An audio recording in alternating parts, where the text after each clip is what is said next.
Can I ask you one question? When we go into the village, do you think they expect the Farang to pay more? Just people in the village?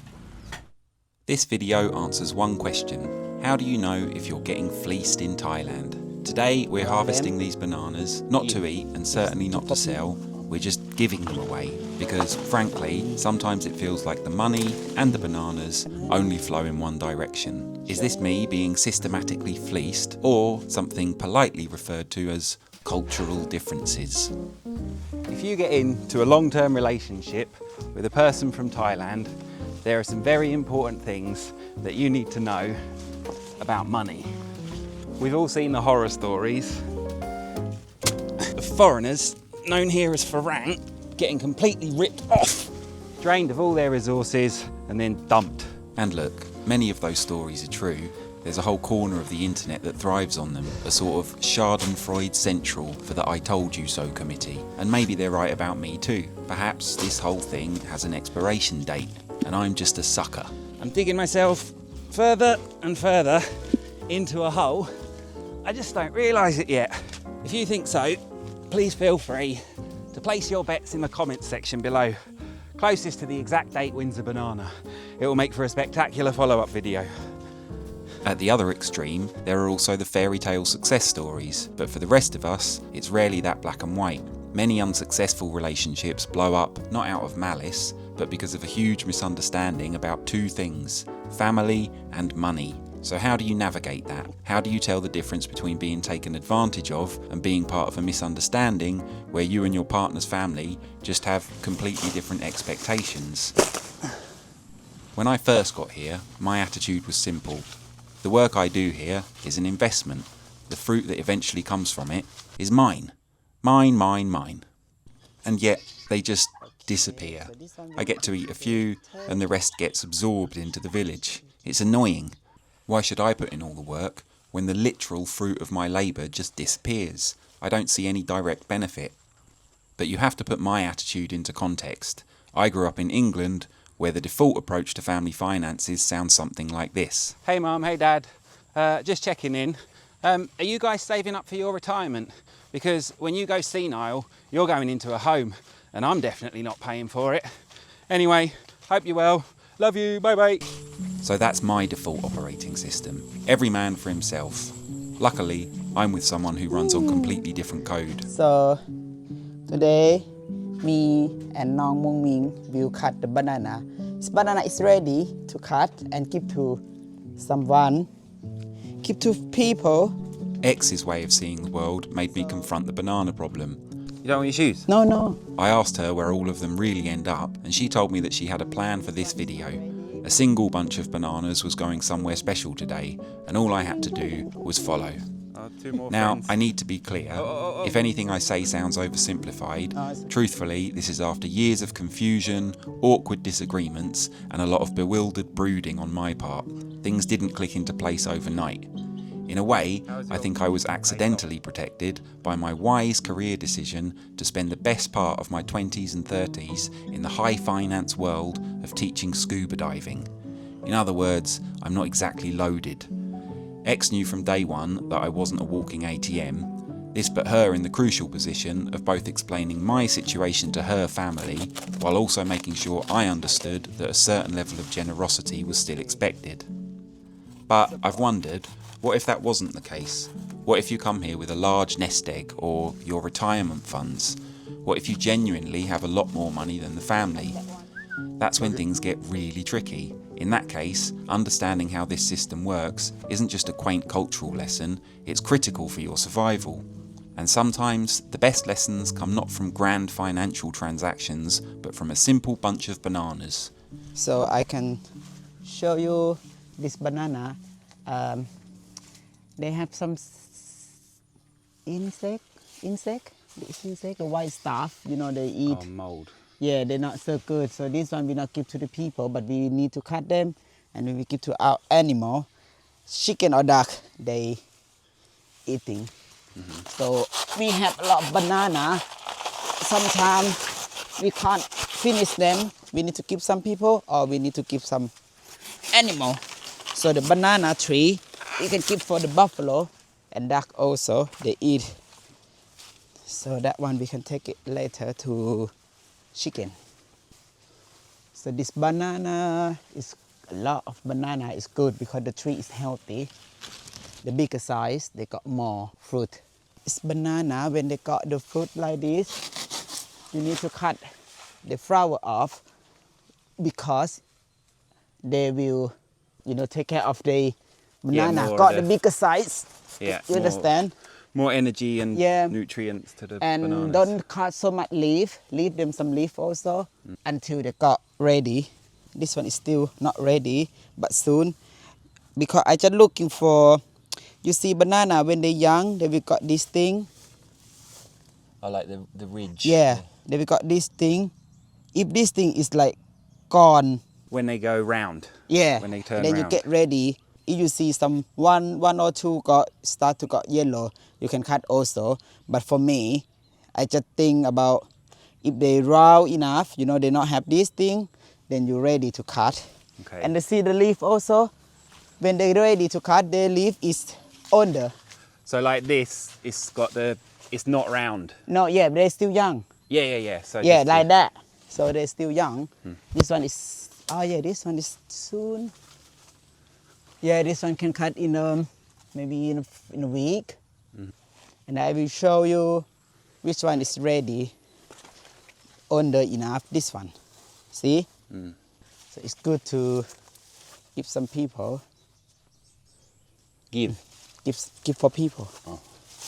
Which brings us to the destination of this particular bunch.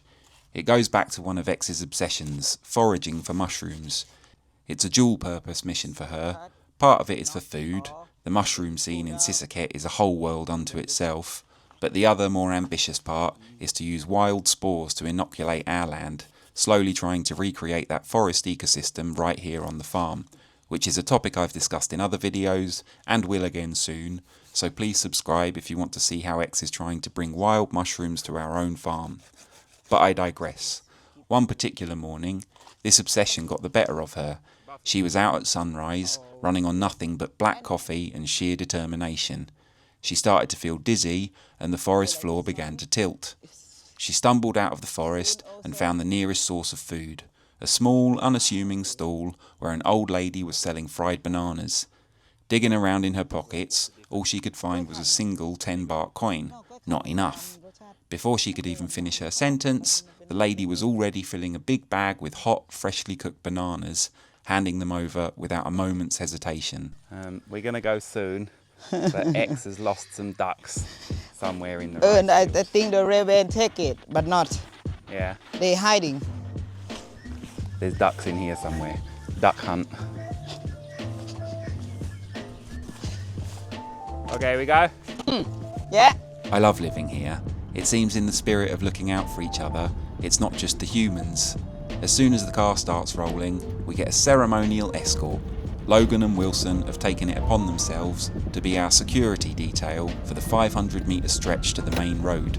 I find it endlessly funny that they know I'm going to turn right here, because I always do, yet they always turn left. Are they checking for danger, blocking non-existent traffic? I don't know, but they quickly overtake us again and lead us the rest of the way. Well, most of the time. Every system has its flaws. Okay.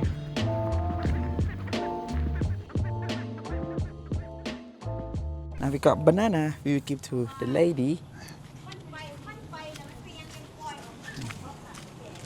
เอากล้วยมาให้ยายเอาแม่ก็กล้วยมาให้ไงไม่เอาอะไรก็เคยมากินด้วยอ่ะเอาให้อันนี้จะแบ่งใครก็แบ่งแต่อันนี้ไว้เดี๋ยวไม่เอาเราไว้คราวหน้าไม่ข้าวก่อนข่อยมาเก็บเห็ดข่อยเมื่อยเนาะเบาหวานข่อยคืนบ้านนี้ข่อยจื้อได้ว่าข่อยมีเงินอยู่10 บาทที่ข่อยเคยมาขอเจ้าว่าแม่หนูเอาอันกล้วยทอดได้แม่บ้านนี้อันหาเงินบ่พอมีเงินอยู่10 บาทเจ้าก็เลยว่าเอาไปเลยลูกอันนี้เอามาให้กล้วยมีเยอะเดี๋ยวเอามาให้อีกกล้วยเพิ่นปลูกให้งามเด้โอเค Oh yeah. They have mee luang or. มี Oh yeah.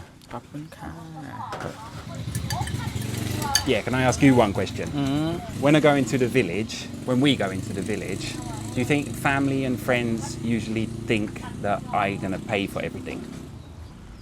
No. No. No, what you do mean? That is that. No. Like, you know, when we go somewhere, it's like, and I mean, it's maybe different now, like maybe when first come to the village. No. It's not. They don't mind. They don't care. If here, if me. That's why normally we go with the family. We help. We do. We share. Right? We go traveling. We share with friends. We share with sister. We share. What about like older people? I mean, like first time I come there, usually I think that they think that if you're Farang then you're rich and they expect you to pay something. No. Nobody. I think some people they think because they never see that, but our family is not. Yeah. Because I tell them they are the same. That's why. Okay. Yeah. Yeah, I just think it's a little bit different culture. Like, No. I think Thailand is better at taking care of their family. Like when people get old in the West, in Europe or whatever, then old people end up in a house, in a hospital, in somewhere like that. Yeah, because they're teaching. You know, like when people win a little bit of money on the lottery, like when Ice won money on the lottery, and then she'd take everybody out for eating dinner. And she's not even that old. What's she, like 18, 19 or something? Yeah. And she spent most of the money on the family. Yeah. เพราะว่า Yeah, that's เพราะว่า different. เพราะว่า I take care of them before also. That's why Thai culture, the Thai people try to share something. If you give something for people first, you will got something from them back one day. Or be friendly. I don't have a lot of friends, but I have good friends. It's enough for me. You see, when you go before, we bring something to them. They bring something come. This weekend วันเสาร์นี้ we take a dark. They take the drink. They cook it for us. พี่หมายเอาอันนี้มาอันนี้มา That's why you see like you know friend อันนี้ให้คลิปอันนี้ให้คลิปเขาไม่ได้อยากให้ you support เขาเพราะเขาต้องการเพื่อนเขาอยากมีเพื่อนใช่ไหม Yeah. The banana lady isn't a one-off. This is just a demonstration of the default cultural setting. It's a system of reciprocity. This is exactly where the miscommunication is almost guaranteed to happen. But you should try putting yourself in the shoes of an old Thai farmer. They might make two perfectly logical assumptions. One, you're a foreigner, so you must have money.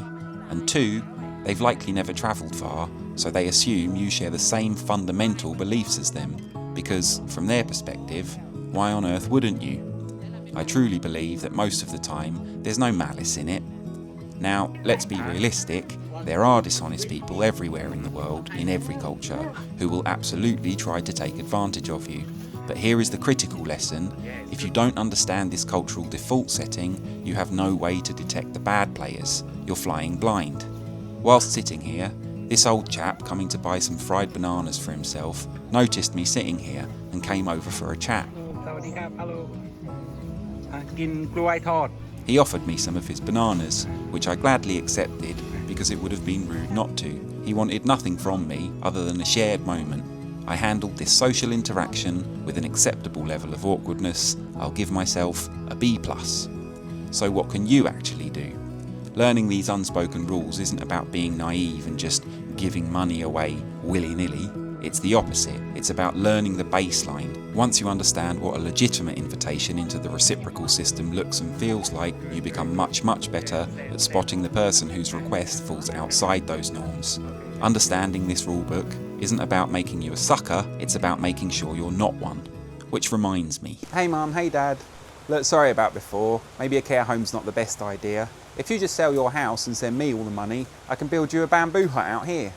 But in the meantime, my buffalo's got really sick and the medicine's really expensive. Can you send me some money now? Thanks, love you, bye bye. Anyway, as X has informed us, the next video looks like it's going to be a duck and whiskey party. So if you'd like to see that unfold, you know which button I'd like you to press. But I am conscious that these videos can paint a picture that's all sunshine and roses. To balance the books, if you want to see what it looks like when I'm left alone with my own thoughts for too long, then you might get a grim satisfaction from watching my full-blown midlife crisis unfold on a road trip through Laos. It's right here. Choose your next adventure.